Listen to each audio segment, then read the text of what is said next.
منزل سے آگے بڑھ کر منزل تلاش کر، منزل سے آگے بڑھ کر منزل تلاش کر، مل جائے تجھ کو دریا تو سمندر تلاش کر۔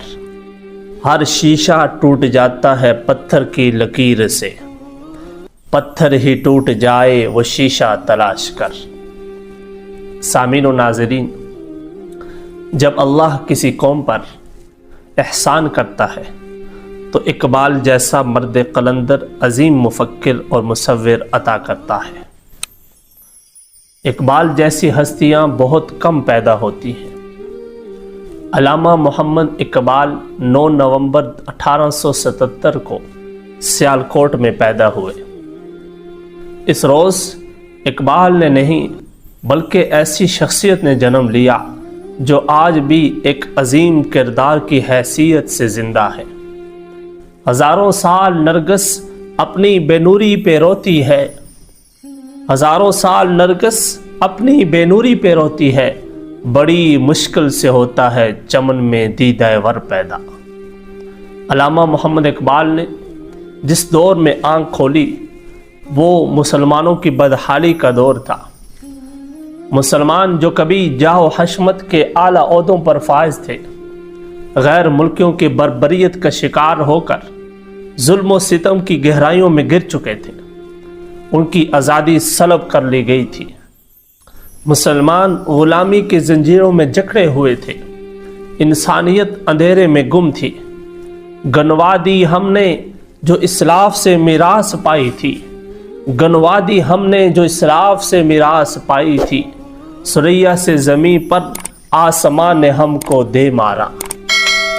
علامہ محمد اقبال وہ دانائے راز تھے جس نے ملت اسلامیہ کے حصول کی لگن کی روح پھونکی، مسلمانوں میں الگ وطن کے لیے جذبہ پیدا کیا اور اپنی شاعری کے ذریعے خودی کا پیغام دیا۔ کہا نا علامہ اقبال نے، خودی کو کر بلند اتنا کہ ہر تقدیر سے پہلے خدا بندے سے پوچھے بتا تیری رضا کیا ہے۔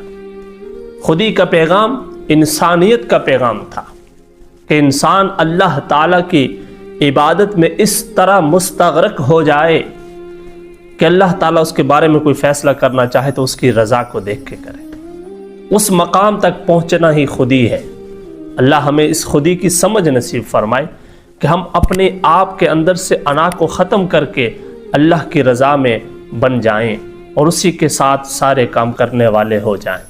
قائد اعظم محمد علی جناح کی بہادری اور دلیرانہ قیادت میں اقبال کے تصور کو قیام پاکستان سے حقیقت میں بدل دیا، جس سے ہم ظاہری طور پر تو آزاد ہو گئے، وطن مل گیا، ملک مل گیا، آزاد ماحول مل گیا، لیکن افسوس کہ آج بھی ذہنی غلامی کی زندگی بسر کر رہے ہیں،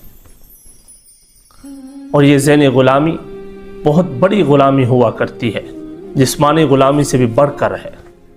اللہ تعالیٰ ہم سب کو بدنی آزادی کے ساتھ ساتھ ذہنی آزادی نصیب کرے، جو بہت بڑی آزادی ہے، اور میں اللہ تعالیٰ سے دعا گو ہوں کہ اللہ تعالیٰ ہم سب کو ذہنی غلامی سے آزاد کر دے، تاکہ ہم جس طرح اپنے جسمانی کام اپنی مرضی سے کر لیتے ہیں، چلتے پھرتے آگے پیچھے اٹھتے بیٹھتے، اس طرح ذہن سے بھی اپنی مرضی کا استعمال کر سکیں، غیروں کے محتاج نہ رہیں، IMF کے محتاج نہ رہیں، اقوام متحدہ کے محتاج نہ رہیں، بلکہ مسلمان ایک مسلمان کی حیثیت سے اپنے فیصلے شریعت کے مطابق کرنے والے بن جائیں۔ یہی علامہ اقبال کا پیغام